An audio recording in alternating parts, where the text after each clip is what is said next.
সব কিছু সুন্দর সীমার মধ্যে, একটা লিমিটের মধ্যে থাকা উচিত।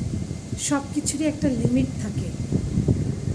ছাত্ররা, তোমরা যারা স্বৈরাচারের পতন ঘটিয়েছ, দেশে নতুন স্বাধীনতা এনেছ, তারা থেমে যাও।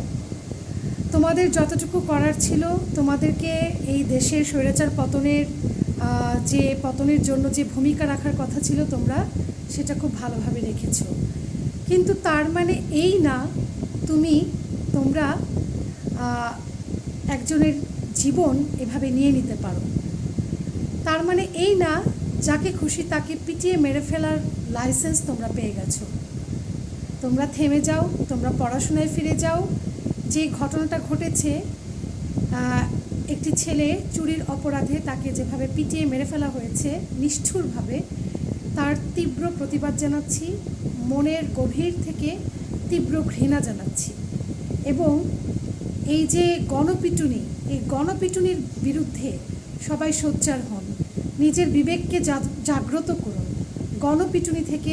গণপিটুনির মতো এত ঘৃণ্য কাজ থেকে নিজেকে বিরত রাখুন।